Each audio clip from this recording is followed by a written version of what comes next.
Tuhan, terima kasih Tuhan.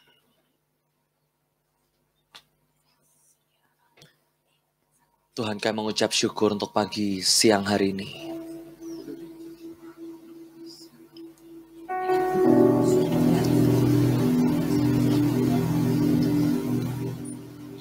Sekali lagi mari kita naikkan ucapan syukur kita di hadapan Tuhan. Tuhan, sungguh Kau Allah yang setia Tuhan. Bahkan saat kami tidak setia pun, sungguh Engkau tetap Tuhan Allah yang setia. Syakanara para sekikanara para sokonara para. Mari naikkan ucapan syukur di hadapan Tuhan. Sakanara para syakanara para sekenara para. Mari masuk ke tempat yang lebih dalam bersama Tuhan. Mari masuk ke tempat yang lebih dalam bersama Tuhan. Mari masuk ke tempat yang lebih dalam bersama Tuhan. Syakanara para sekenara para sakana. Biar kami tidak hanya di pelataran, kami dari masuk ke dalam satu langkah di dalam. Kami masuk ke ruang kudus dan ruang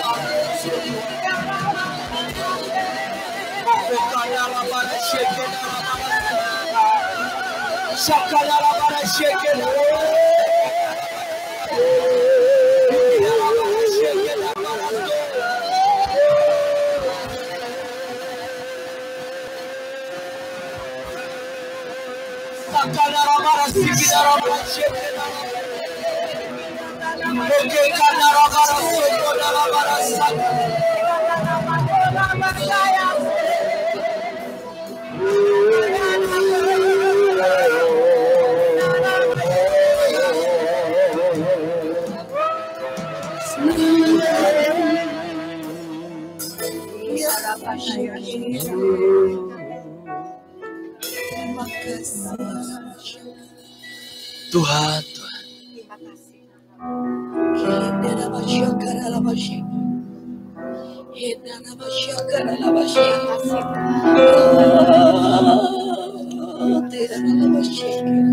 Berbicaralah atas setiap kami, Tuhan.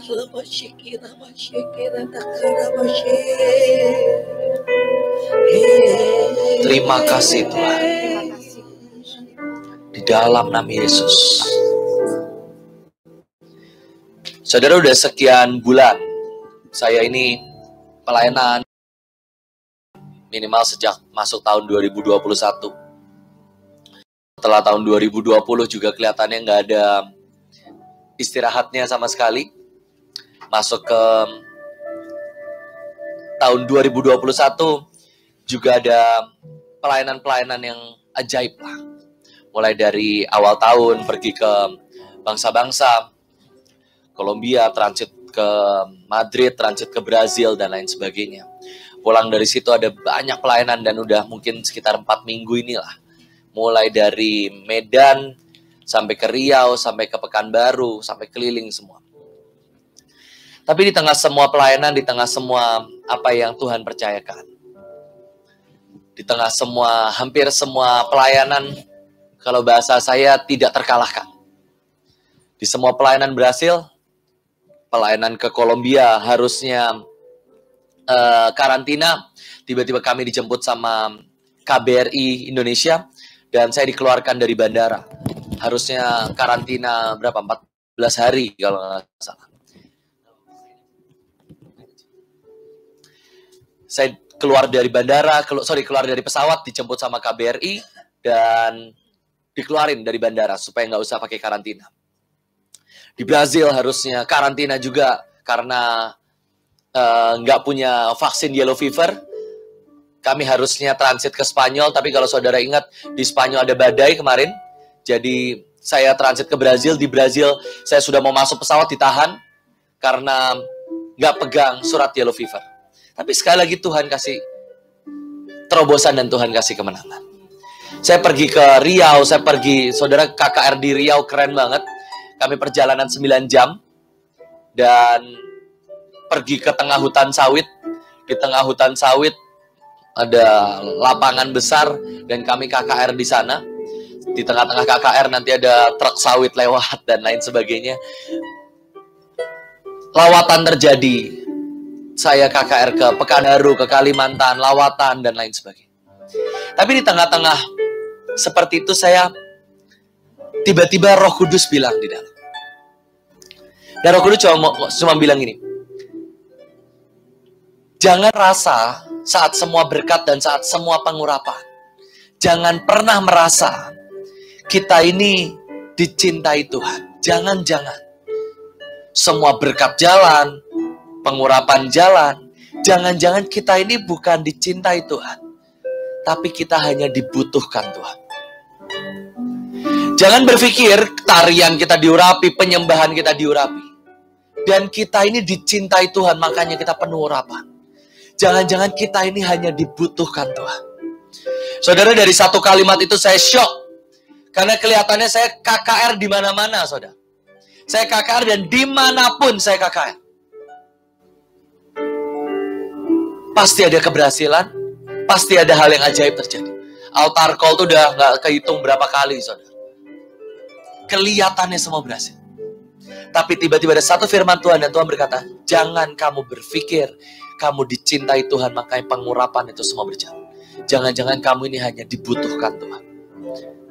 Dari situ saya coba belajar, saudara, yuk mari kita buka sama-sama di Markus 16, ayat yang ke-7.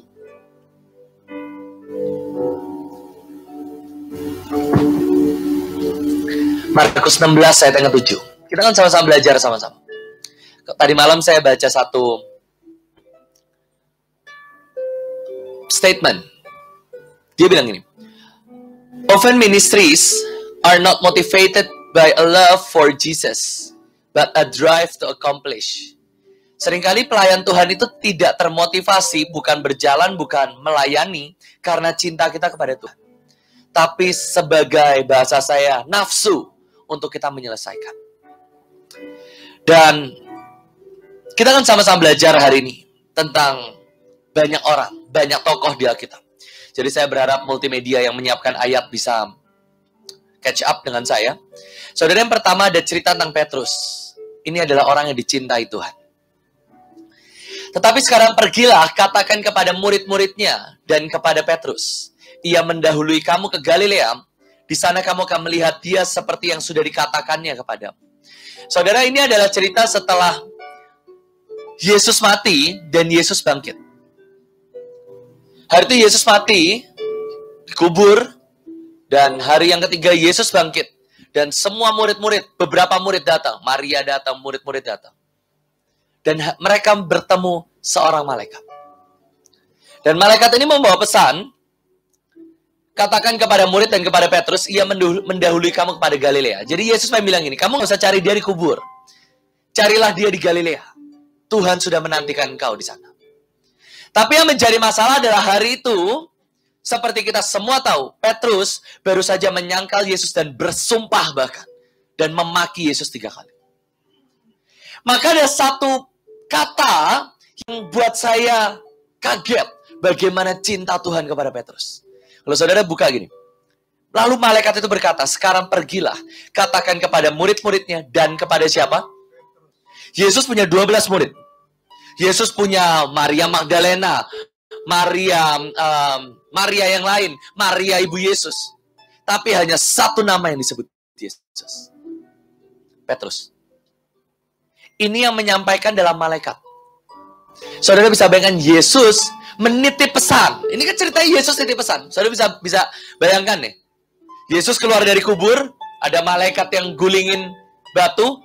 Yesus titip pesan malaikat, kalau nanti ada yang datang, pasti murid-muridku datang lah. Titip pesannya. Bilangin semua murid, jangan lupa, tolong bilangin ke Petrus. Aku nunggu dia. Saudara bisa bayangin perasaan Petrus hari ini. Di Alkitab ditulis sangat-sangat jelas. Petrus bukan cuma deny. Petrus bersumpah memaki Yesus. Enggak, aku enggak pernah kenal.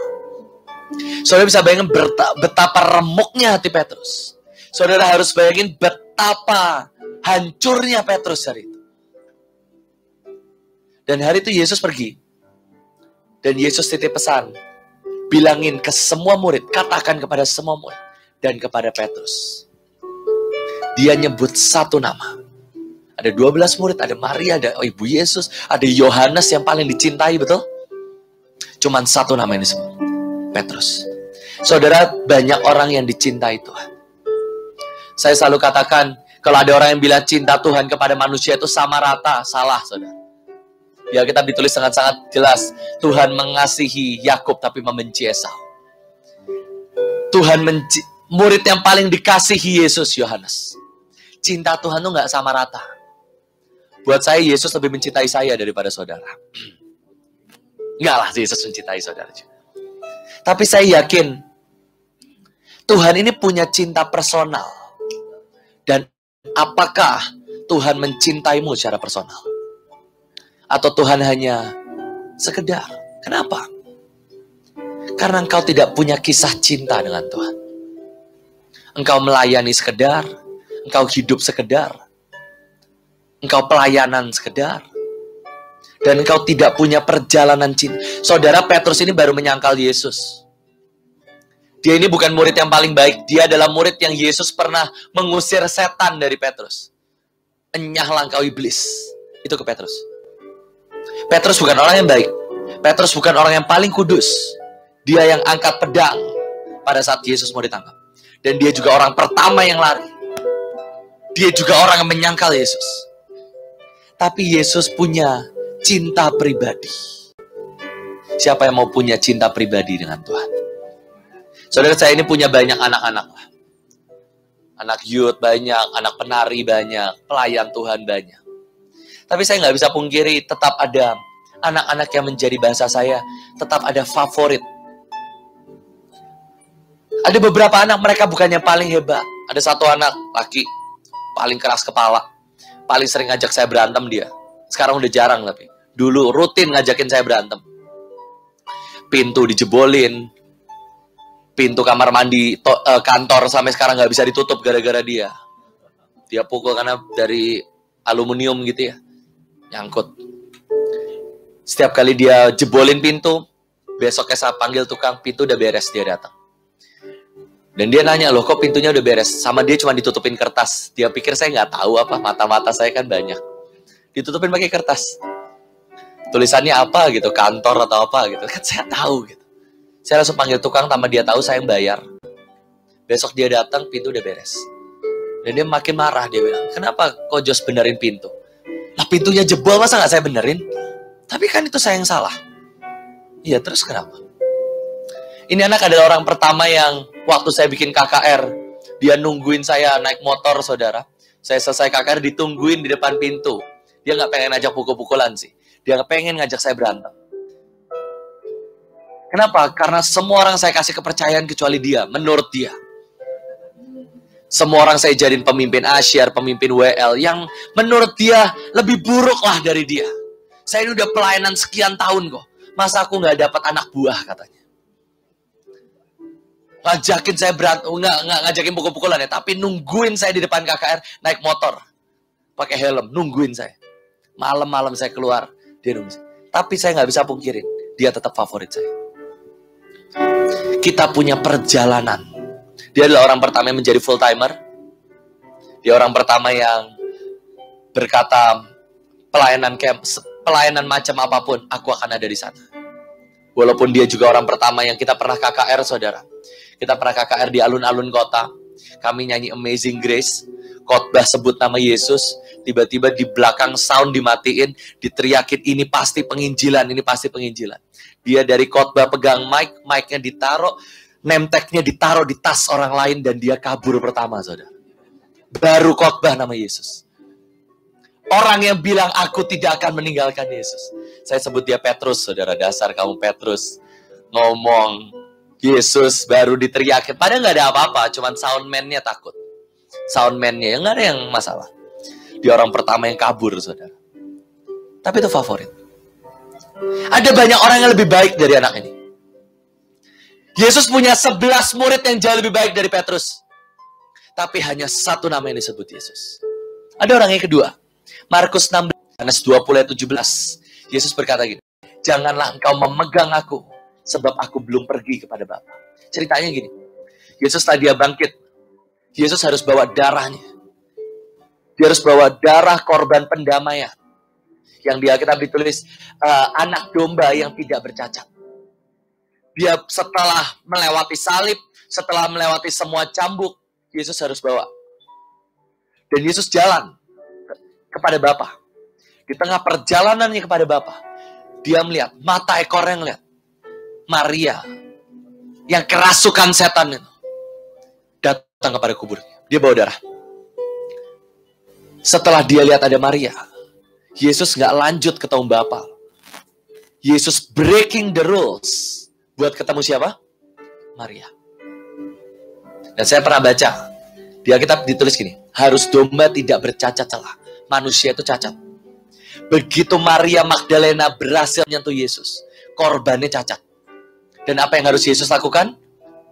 Ulang dari awal. Ulang penyalipan, ulang cambuk, ulang mahkota berduri. Ulang semua ludah yang dikasih ke dia. Tapi Yesus meresikokan itu demi ketemu siapa? Maria. Yesus lagi jalan. Begitu dia lihat Maria, Yesus balik ke bumi. Bener kan? Aku belum menghadap kepada Bapa, jangan sentuh aku. Untung Yesus refleksnya cepat, mundur. Karena Maria langsung tersungkur namanya Yesus. Sekali lagi ada satu orang, namanya Maria Magdalena. Orang yang kena roh jahat, orang yang najis mungkin kata orang.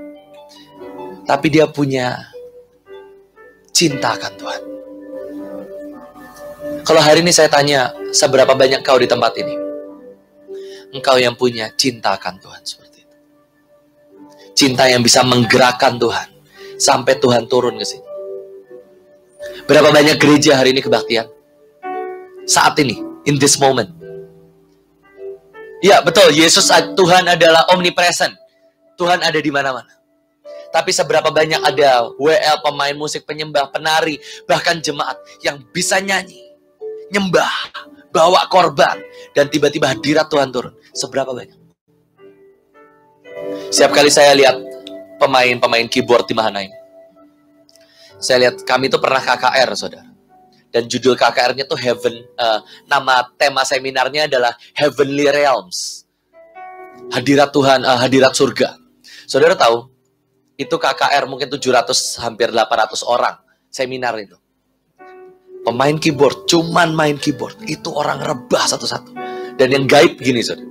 Ada satu orang, dia nggak tugas. Dia cuma datang gini. Kok hari ini kosong ya? Kan harusnya ada seminar. Kok hari ini kosong nggak ada orang? Kok sepi? Dia naik ke atas. Begitu dia naik ke atas, dia lihat ada semua orang di situ. Tapi dia nggak bisa dengar ada suara apapun. Seperti semua penyembahan itu adanya di alam yang lain, saudara. Tapi bisa bayangin, gaib banget. Main keyboard. Orang rebah satu-satu. Saya cuma gini, mantranya itu apa ya? Semua bisa main keyboard, saya bisa main keyboard, saudara. Kunci C saya bisa. Transpose. Tapi saya main, orang kabur. Orang gak rebah, gak ngerasa Tuhan. Kenapa ya? Mereka cuman main keyboard. Saya pernah KKR di NTT. Ini udah masalah social distancing. Jadi saya nggak boleh tumpang tangan. Ada pendeta-pendeta ngeliatin saya. Di NTT, di Kupang. Saya cuma bawa satu pemain keyboard. Saya nggak bisa numpangin tangan. Diliatin ada polisi, ada apa semua. Social distancing. Nggak bisa. Saya nggak bisa ngapa-ngapain. Yuk, main keyboard aja. Nyembah aja.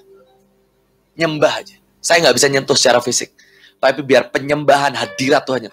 Saudara ya, saya bersaksi di depan. Pemain keyboard. Nyembah, itu orang nangis rebah di kursi masing-masing tanpa ada sentuhan tangan. Gak usah pakai altar call kayak kemarin, cuman main musik. Saya cuma mikir gini, gimana caranya orang? Saya pernah nanya, gimana sih kak caranya?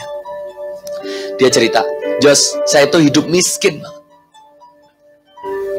Saya cuma pernah satu kali pergi ke gereja, mamahnya pendoa, papahnya udah gak tahu kemana.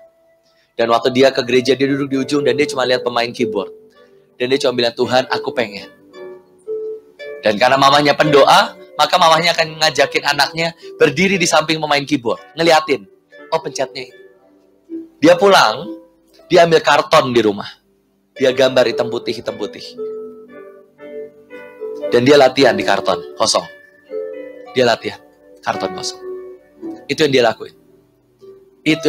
Dan saudara tahu kemarin dia pergi ke Mesir. Di Mesir dia naik ke Gunung Sinai.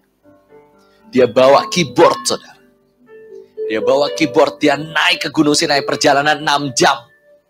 Bawa keyboard. Saudara tahu sampai dia di atas, tidak ada listrik. Tidak ada genset. Ditaruhlah keyboard itu. Tanpa colokan kabel, wireless keyboardnya. Nggak ada colokan. Nggak ada genset. Dan dia main tanpa bunyi. Dan itu semua orang nangis rebah ketemu Tuhan. Tuhan cuma bilang gini, aku ngelihat ada papan perjanjian, karton itu loh. Waktu pertama kali dia latihan pakai karton. Dia main tanpa bunyi, saudara. Saya main udah pakai bunyi aja nggak ada yang terjadi. Ini main tanpa bunyi. Semua orang ketemu Tuhan.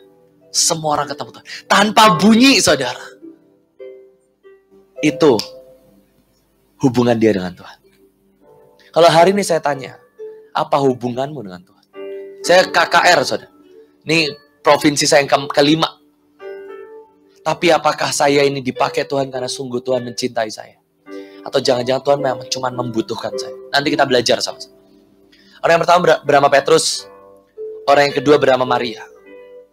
Petrus orang yang menyangkal, tapi Yesus mention namanya khusus. Maria adalah seorang yang pernah dirasuk roh jahat, tetapi Tuhan breaking the rules buat dia. Orang yang ketiga. 1 Raja-Raja 2 ayat 15. 1 Raja-Raja 2 ayat 15. Lalu katanya, engkau sendiri tahu bahwa akulah yang berhak atas kedudukan raja, kata Adonia. Dan bahwa seluruh Israel mengharapkan supaya aku menjadi raja. Tetapi sebaliknya kedudukan raja jatuh kepada adikku Salomo. Sebab dari Tuhanlah ia mendapatkan. Saudara, Tuhan itu mencintai Daud. Dan ujungnya yang dipilih Tuhan adalah seorang anak yang lahir dari hasil perzinahan, dari hasil perempuan istri orang. Saudara ngerti cerita ini? Saya nggak usah ceritain terlalu panjang. Salomo adalah anak dari Batsheba, istri Uria. Ini perempuan hasil pembunuhan, saudara. Tapi di Alkitab ditulis, tetapi Tuhan memberi nama dia Yedijah, bukan Salomo. Saudara tahu arti nama Yedijah? Yang dikasihi Tuhan. Kok bisa? How come? Adonia ini anak sah, anak sulung, anak baik-baik, orang pintar, saudara. Orang pintar. Dia bukan orang main-main, Adonia ini. Makanya dia merencanakan untuk ngambil perempuan yang menemani raja sampai akhir. Istri Daud. Supaya dia tahu kalau dia dapat ini, semua orang Israel tahu dia raja yang sah. Langsung dipenggal sama Salomo. Salomo ini sadis. Salomo ini anak haram. Kenapa Tuhan tetap pilih Salomo? Kenapa Tuhan tetap pilih Salomo? Cintanya kepada Daud. Selesai. Gak bisa dipungkiri. Daud punya kisah cinta sama Batsheba. Bukan karena perselingkuhannya. Karena Daud tahu dosanya di hadapan Tuhan. Dan semua kisah panjang cinta itu. Pembunuhan, penghukuman, anak yang pertama mati yang dari Batsheba. Semua perjalanan itu membuat Tuhan memilih Salomo. Rahasia Tuhan lah. Kalau hari ini saudara cek dirimu, apakah engkau adalah orang yang dicintai Tuhan? Sejak saya pelajarin ayat demi ayat, saya ngelihat, apa iya ya? Atau jangan-jangan saya ini cuman karena Tuhan butuh. Nanti kita pelajarin. Siapa sih yang dibutuhin Tuhan? Tapi juga ada orang yang dibenci Tuhan. Saya berharap ini bukan salah satu dari kita, saudara. Roma 9 ayat 13.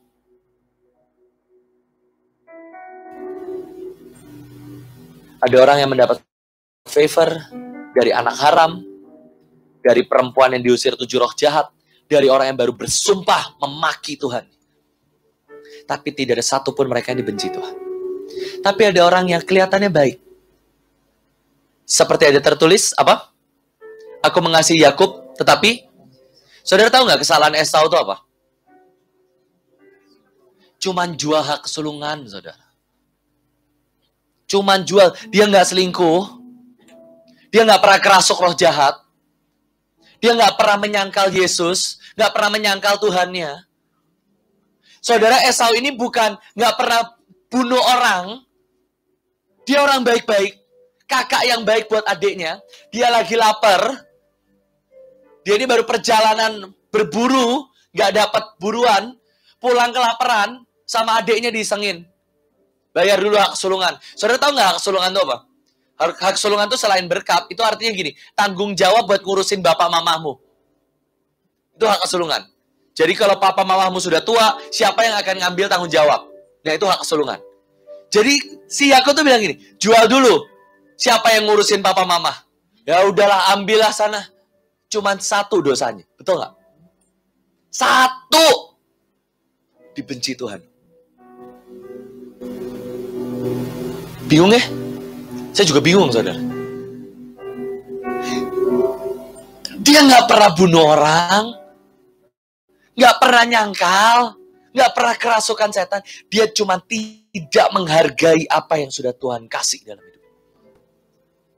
Tuhan ngasih hak kesulungan, dia nganggap rendah, nganggap enteng. Satu, dibenci Tuhan. Saudara, seberapa sering sih kita ini menganggap enteng apa yang Tuhan kasih? Tuhan kasih kita kesempatan dan kita sekedar. Tuhan kasih saya kesempatan khotbah dan saya persiapan sekedar. Sama. Tuhan kasih kesempatan kita pelayanan, kita kasih sekedar. Tuhan kasih kita pelayanan nari, kita kasih sekedar. Tuhan kasih kita pelayanan menggembalaan, kita nolak. Ujungnya, jatahnya hilang, hamba bagi adiknya, tempat kediamannya jauh dari tanah yang gemuk, tidak akan menghasilkan, jadi miskin, hidup susah, embun dari langit akan hilang. Itu artinya semua berkat yang ilahi, berkat Tuhan akan menjauh, hidup dari pedang, tidak ada damai sejahtera, jerih payah, penumpahan darah, menikahi Basmat, adiknya Nebayot, dan bapak orang Amalek. Dihabisi Tuhan. Saudara bisa bayangin gak? Orang yang dibenci Tuhan, dosanya satu. Bukankah itu semua dosa kita, saudara? Kita diminta pelayanan, kita kasih sekedar. Berapa banyak saudara penari, pemusik yang masih puasa untuk setiap kali pelayanan? Dan memberikan yang terbaik. Atau kita cuman seperti Esau, udahlah ambil hak kesulungan. Enggak butuh. Saya mau katakan, kita ini lebih cocok jadi orang-orang yang dibenci Tuhan. Cepat, ada Ananias dan Safira, cuman mendustai Roh Kudus. Kisah Rasul 5 ayat 3. Ceritanya simpel. Hari itu ada kebiasaan bagi gereja mula-mula. Mereka harus mempersembahkan semua yang mereka miliki. Karena di Alkitab ditulis gini, kebiasaan, ini kebiasaan ya, bukan hukum. Kebiasaan mereka adalah rumah jemaat. Kebiasaan mereka adalah semua yang mereka miliki dijual jadi milik bersama. Udah itu aja, kebiasaan. Bukan hukum, bukan peraturan. Ananias Safira jual, kok sayang, kok eman. Ini banyak. Ya udah, yang dikasih ke gereja cuma separuh. Setengah. Itu dosa nggak? Enggak. Nggak ada peraturannya kok. Tapi dia membohongi Tuhan. Saudara, saya mau katakan seberapa banyak sih kita bohong dengan Tuhan. Hukumannya mati. Suami istri. Berapa kali kita nggak jujur dengan Tuhan? Berapa kali kita nggak jujur dengan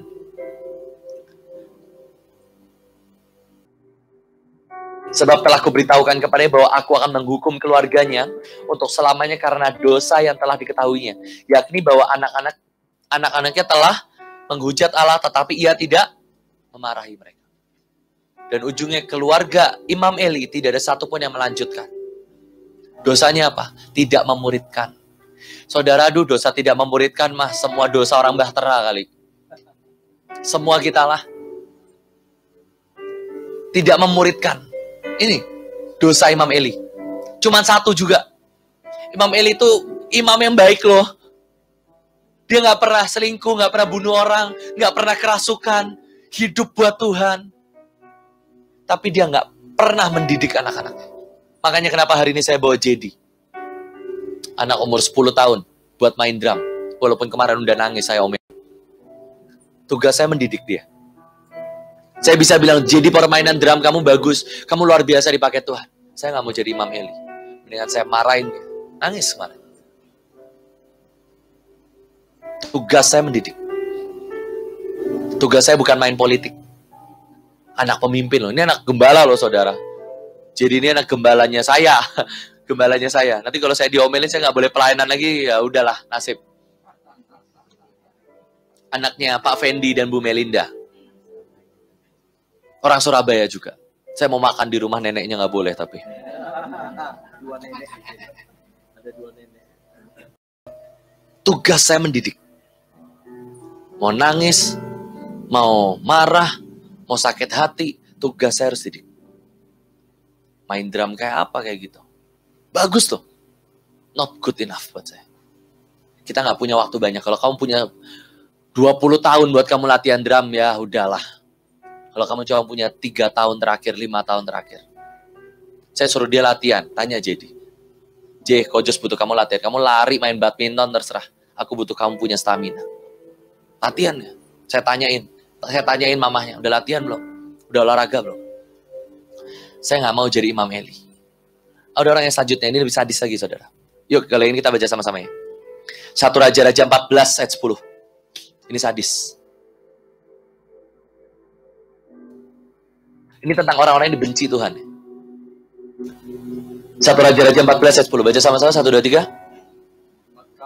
Maka aku akan mendatangkan malapetaka bagi keluarga Yerobeam. Aku akan melenyapkan daripada Yerobeam setiap orang laki-laki, baik yang tinggi maupun yang rendah, kedudukannya di Israel. Aku akan menyapu keluarga Yerobeam seperti Alkitab itu belak-belakan. Jadi kalau ada orang yang nggak suka khotbah keras, salah. Alkitab itu lebih keras. Ini kan ngomongnya. Ada kotoran manusia ditulis di sini. Bahasanya nggak kotoran manusia. Tahi. Tai, saudara. Bukan saya ngomong loh. Alkitab. Yerobeam, Tuhan ngomong gini. Aku akan menyapu keluarga Yerobeam seperti orang nyapu tai. Insecure. Dia ini, kalau saudara nggak kenal Yerobeam, Yerobeam adalah pembantunya Salomo. Karyawan. Yerobeam ini karyawannya sangat mencintai Yerobeam. Tuhan panggil satu nabi, urapi Yerobeam. Aku lihat Daud masa depan. Oke? Tuhan mencintai Yerobeam. Yerobeam diangkat menjadi raja. Keturunan Daud cuma dapat 2 suku. Anggap 34 provinsi. Anggap keluarga Daud cuma dapat 5 provinsi. Kira-kira gitu loh. Keluarga Daud cuma 2 suku. Yerobeam dapat 10. Lebih banyak atau lebih sedikit? Banyak. Ini bukan keturunan Daud. Tapi dicintai Tuhan. Dapat bagian lebih besar dari keluarga Daud. Ajaib nggak? Ajaib. Masalahnya, Yerusalem adanya di situ. Jadi setiap Paskah, bangsa Israel akan jalan ke tempatnya keturunan Daud. Yerobeam insecure. Kalau suatu hari mereka balik gimana? Mari kita buat 2 anak lembu emas. Gara-gara Yerobeam, saudara bisa baca sampai habis kitab Raja-Raja. Tidak ada satu orang pun raja dari Israel yang bisa balik ke Tuhan. Gara-gara insecure, keturunan demi keturunan, ratusan tahun, nyembah berhala semua. Gara-gara siapa? Yerobeam. Dari orang yang dicintai Tuhan. Jadi saudara ini jangan berpikir ya, kita ini orang-orang yang dipakai Tuhan, diberkati Tuhan, semua AC, semua berkat uang, dan kita ini dicintai Tuhan. Jangan salah. Saya begitu pelajarin Yerobeam, astaga, saudara. Saya takut sungguh. Jangan sampai kita ini jadi orang yang dibenci Tuhan. Dibenci Tuhan. Ada Saul. 15 ayat yang ke-9. Ayat yang ke-11. Aku menyesal karena Saul. Dosa Saul cuma 2, saudara. Dosa Saul itu nggak muluk-muluk. Dosa Saul itu mempersembahkan korban dan tidak membunuh. Selesai. Dosanya apa? Mempersembahkan korban. Saudara kasih persembahan dulu, itu dosanya Saul. Saul disuruh tunggu 7 hari. Saul tunggu 6 hari setengah. Bayangin nggak? Kan dia lagi mempersembahkan, korbannya habis, Samuel datang. 6 hari setengah dong berarti. Saul disuruh nunggu 7 hari. Dia nunggu 6 hari setengah. Oke lah, cincailah Tuhan. Setuju nggak sih? Cincailah. Saul disuruh bunuh semua orang. Oke, dia bunuh semua. Kecuali raja. 1. Cincailah Tuhan. 0,5%, mungkin 0,1% lah. Rakyat dihabisin loh. Rajanya ditinggalin. Samuel marah. Responnya salah. Diajar. Robek bajunya. Dan Saul berkata, berikan aku penghormatan. Jangan marahin aku di tempat umum. Dibenci Tuhan. Tuhan menyesal mengangkat Saul. Seberapa banyak kita yang ditegur dan kita marah. Kita semua angkat tangan, saudara, kalau saya suruh angkat tangan. Bukankah kita ini lebih cocok jadi Saul? Tuhan gak benci Yudas. Tuhan gak benci Kain. Aneh ya? Tuhan gak pernah di Alkitab ditulis Tuhan membenci Yudas kan? Yang menjual dan membuat Yesus disalibkan. Yesus gak pernah membenci Kain. Esau dia benci Kain gak? Bahkan di Alkitab ditulis Tuhan memberikan tanda kepada Kain. Kain ini membunuh 1/4 makhluk bumi. Kurang keji apa? 1/4 makhluk bumi dibunuh sama Kain. Orang kan cuma 4. Adam, Hawa, Kain, Habel. 1/4-nya dibunuh loh. Dia bunuh Habel kan. Tuhan gak benci. Kalau saudara baca di Alkitab, ceritanya keren banget. Tuhan ngomong sama Kain. Terus Kain bilang, nanti aku pasti dibunuh. Tuhan jahat. Dan Tuhan memberikan tanda kepada Kain. Semua orang bilang, tandanya pasti mukanya jadi jelek. Enggak. Tandanya itu tanda hey. Tanda kehidupan. Gak tahu bentuknya. Tanda kehidupan. Dan di Alkitab ditulis, lalu Kain memalingkan wajahnya. Dan dia pergi dari hadapan Tuhan. Itu yang Kain lakukan. Tapi Tuhan tetap mengharapkan Kain kembali. Saudara, kalau saya ngomong gini, kira-kira saudara ini orang yang dicintai Tuhan atau dibenci Tuhan sih? Masih dicintai ya? Waduh, percaya diri tinggi berarti ini. Kalau saya baca, seharusnya saya adalah orang yang layak buat dibenci Tuhan. Berapa kali saya marah, ditegur, responnya salah. Tapi saya pelajarin satu lagi. Kok kayaknya saya dicintai enggak, dibenci. Ayat tepat buat saudara. Keluaran 8, ayat yang kelima. Jangan-jangan ini engkau, saudara. Pilihannya cuma 3. Kau dicintai, kau dibenci, atau kau dibutuhkan Tuhan. Keluaran 8 ayat 5. Berfirmanlah Tuhan kepada Musa, katakan kepada Harun, ulurkanlah tanganmu dan tongkatmu ke atas sungai, ke atas selokan, dan buatlah katak-katak bermunculan. Lalu Harun mengulurkan tangannya ke atas Mesir, maka bermuncullah katak-katak. Tuhan butuh kodok nggak? Tuhan butuh kodok buat membuat Firaun bertobat. Kalau saudara merasa engkau tidak dicintai, engkau tidak dibenci Tuhan, engkau cuma kodoknya Tuhan, saudara.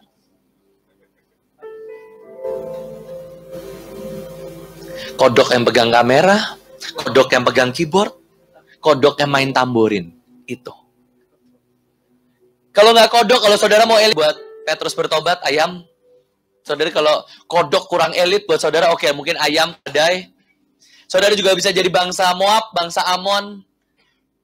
Saudara bisa jadi bangsa Amalek yang dipakai Tuhan untuk menghukum bangsa Israel. Saudara juga bisa, kurang elit lah, itu semua musuh-musuh Tuhan nggak. Oke, saudara bisa jadi batu. Aku berkata kepadamu, batu ini akan berteriak memuji Tuhan, oke? Tapi engkau tidak pernah dicintai.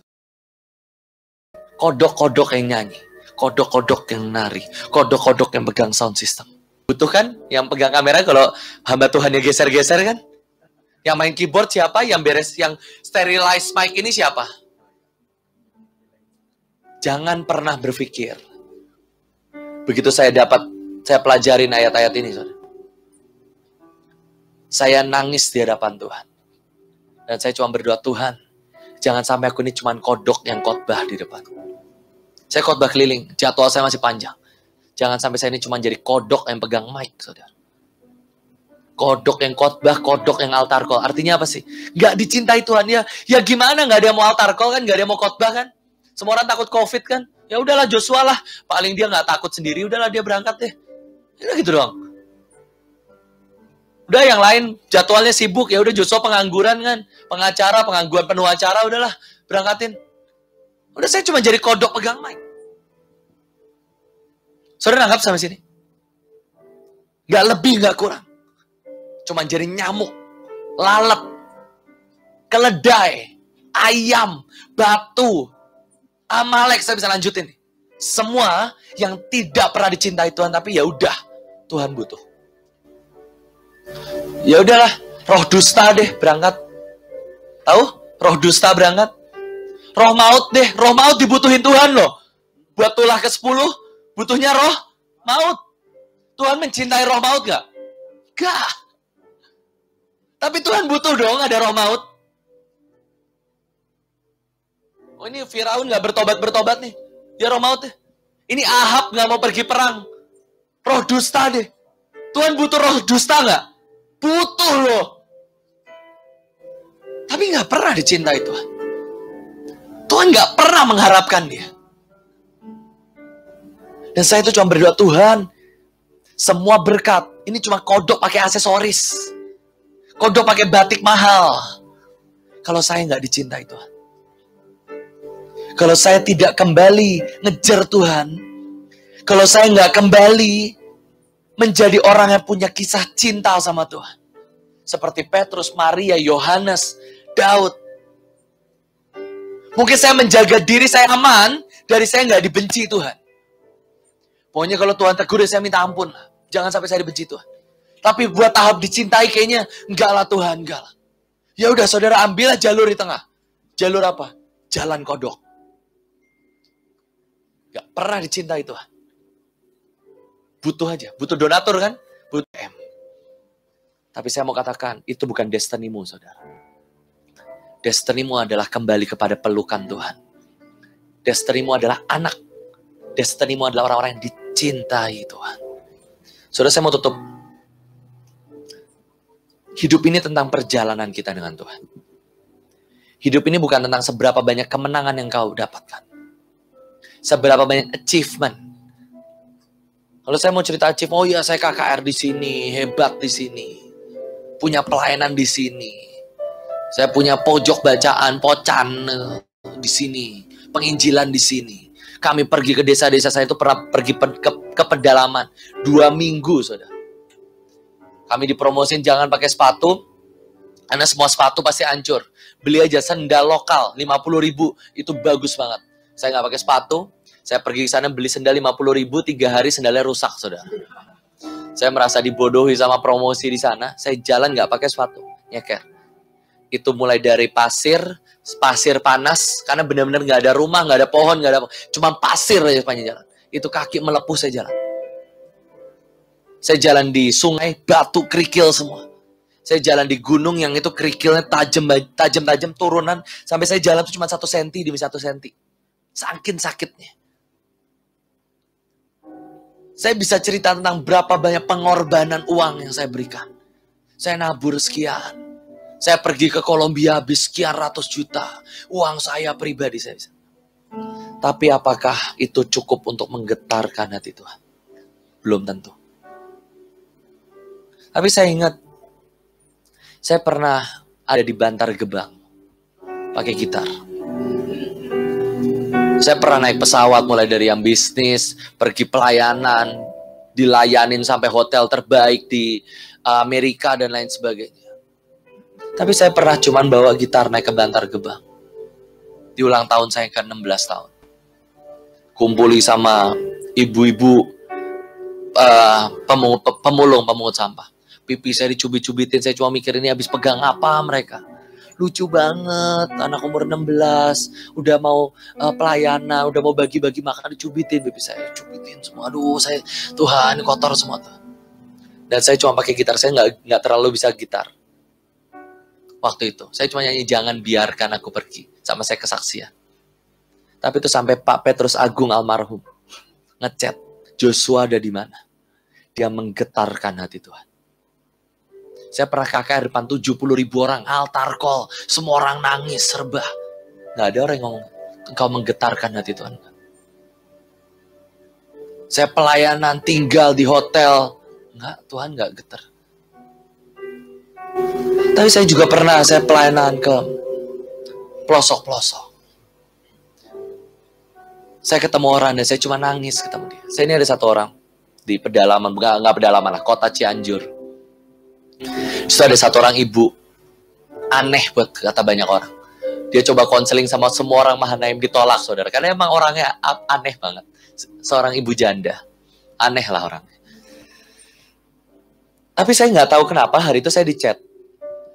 Pak Joshua, Kok Jos, wah dia senang banget bisa ngechat saya, ngefans banget saudara. Bisa nggak datang ke peresmian rumah saya? Saya cek Cianjur itu berapa jam? Aduh 4 jam. Aduh Tuhan, males lah Tuhan. Maaf ya Bu, saya ada pelayanan. Saya bilang gitu. Karena memang besoknya itu saya ada pelayanan. Dan itu perjalanan 4 jam buat saya. Aduh enggak lah Tuhan. Maaf ya Bu, saya nggak bisa. Toh peresmian rumah. Saya pikir ya udahlah. Dan hari Rabunya kalau nggak salah, Tuhan tuh bilang, kamu datang ke situ. Saya chat lagi Bu ini. Bu, saya bisa Bu. Saya naik mobil saudara 4 jam benar ke pedalaman Cianjur. Saudara tahu, itu rumah kecil, ya rumah villa lah, ya seginilah mungkin ya.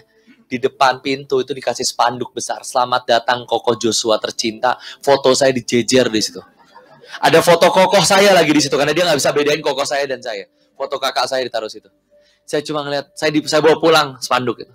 Saya astaga Tuhan. Saya udah mabok gitu kan di jalan 4 jam, liku-liku semua, lihat spanduk, malu banget. Jemaat masuk. Ada teman-temannya datang, ternyata ngelihat foto saya segede gitu, ilfil, cuman datang, hahaha, keluar. Saya khotbah cuma depan 3-4 orang sama ibu ini sama omanya sama anaknya masih kecil, 3 tahun nggak salah. Udah saya cuma khotbah di depan 5-6 orang. Sama orangnya saya bawa 2 orang. Udah, kita aja konselan. Saya dikasih makanan 1 meja, saudara. Wah, semua makanan terbaik ada di situ. Dan gak ada yang satupun yang saya suka, saudara. Ada sayur ini, manisan ini. Aduh, saya gak ada yang suka. Asinan ini. Semua yang terbaik dari Cianjur. Saya cuma datang, saya cuma ngelayanin. Saya khotbah, saya doain. Saya pulang. Tuhan cuma bilang ini, aku suka. Ya ampun Tuhan, ini perjalanan 4 jam ketemu tante-tante yang bikin saya spanduk. Foto kakak saya di situ Tuhan. Itu bukan foto gue. Itu foto koko saya. Kan beda banget gantengan ini Tuhan. Foto gede sana. Selamat datang Koko Joshua apa gitu. Spanduknya masih ada deh, masih saya simpan sampai sekarang. Tuhan suka. Saya KKR. Tuhan nggak ada di situ. Itu seperti Elia bilangin.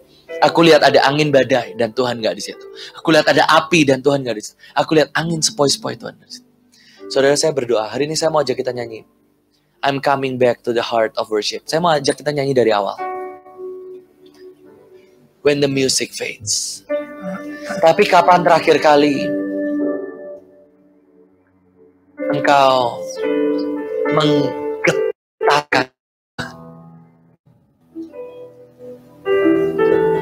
Bukan dengan semua mahkota dan jubah yang megah. Bukan dengan semua kemenangan yang kau bawa Tuhan.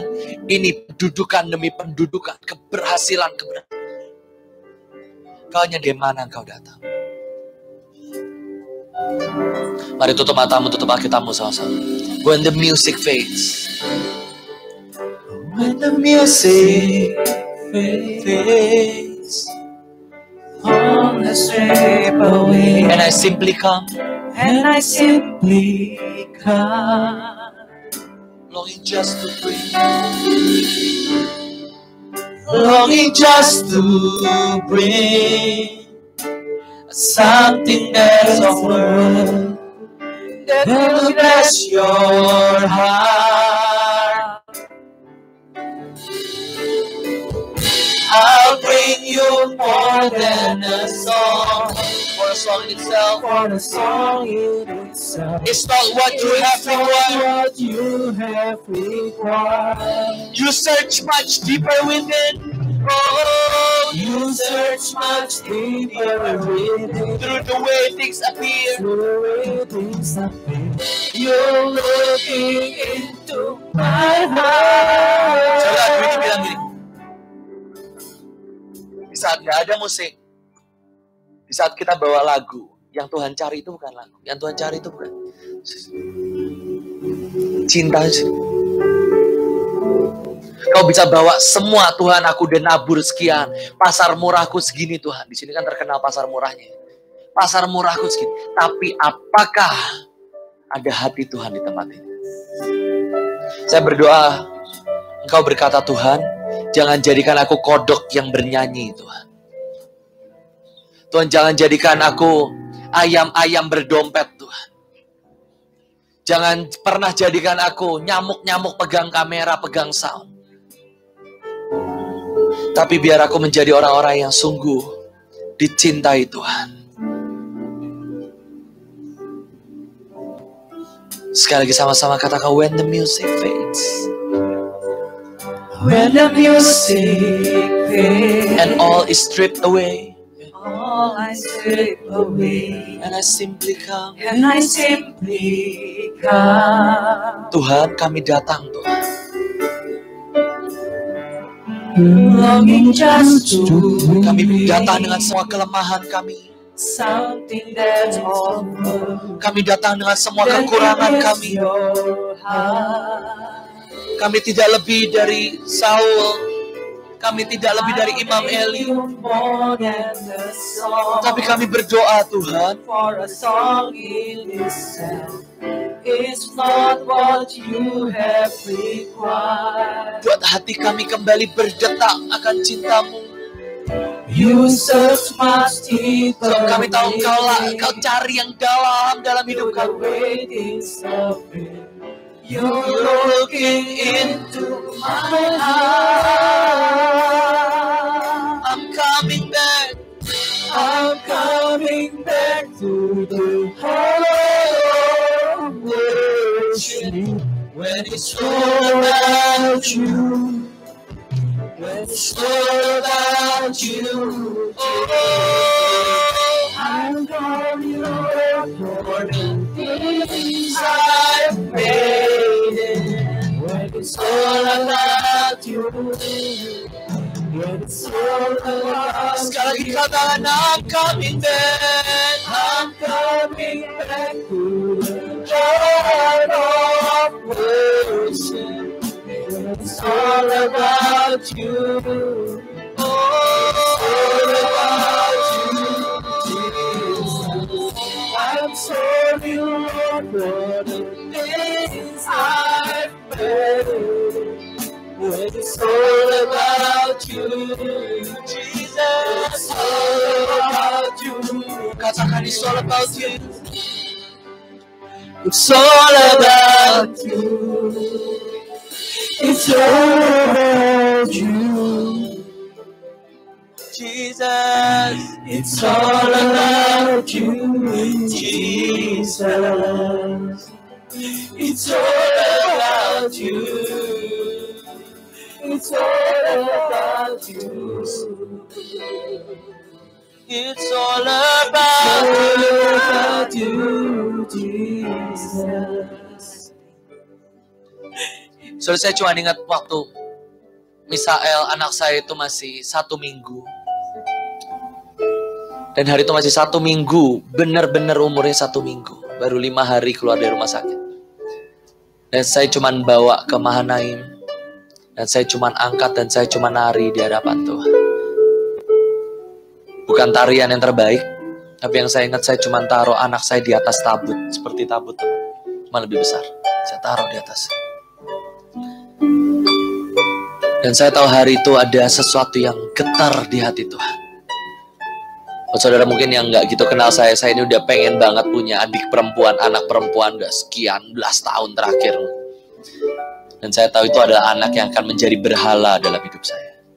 Pasti jadi berhala lah. Anak perempuan, anak saya sendiri. Anak orang aja saya sayang, apalagi ini anak sendiri. Tapi waktu saya taruh di altar, itu saya tahu.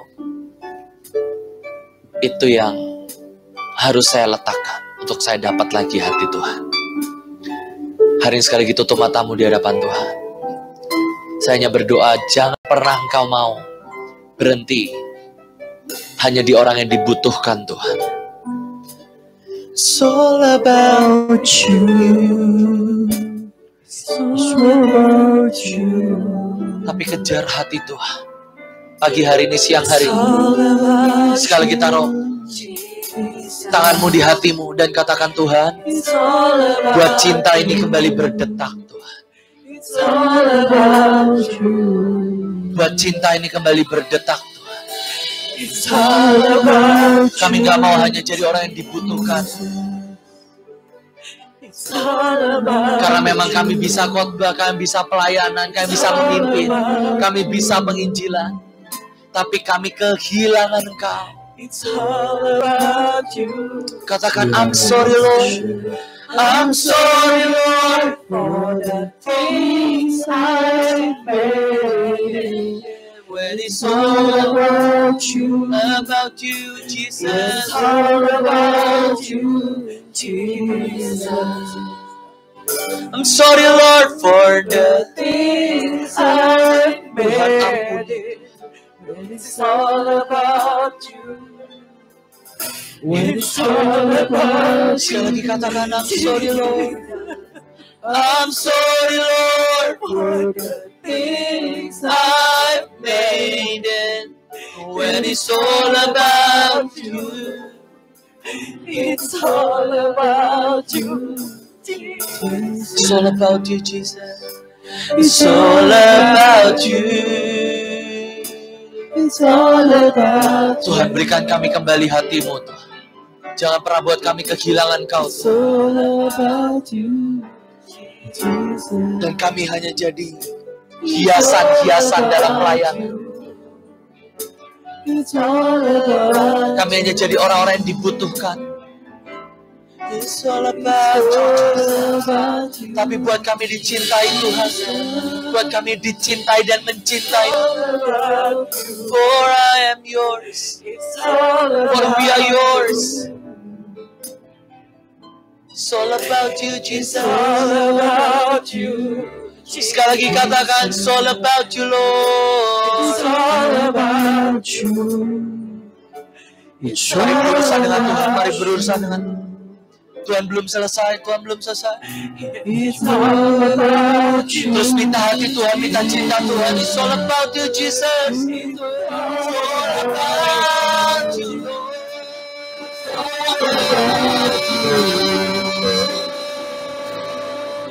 It's all about you, Jesus. I'm coming back. Terima kasih. Tapi siang hari ini tarik kami kembali, Tuhan. Tarik kami kembali, Tuhan.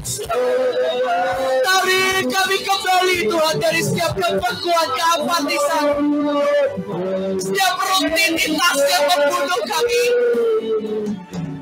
It's all about you, Jesus.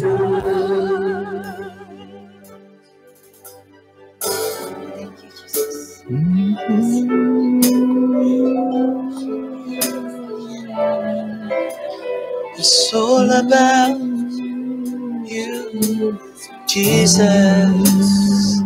Terima kasih Tuhan. Buat hati ini kembali berdetak, cinta ini kembali menyala. Terima kasih Tuhan. Terima kasih. It's all about you. It's all about you. It's all about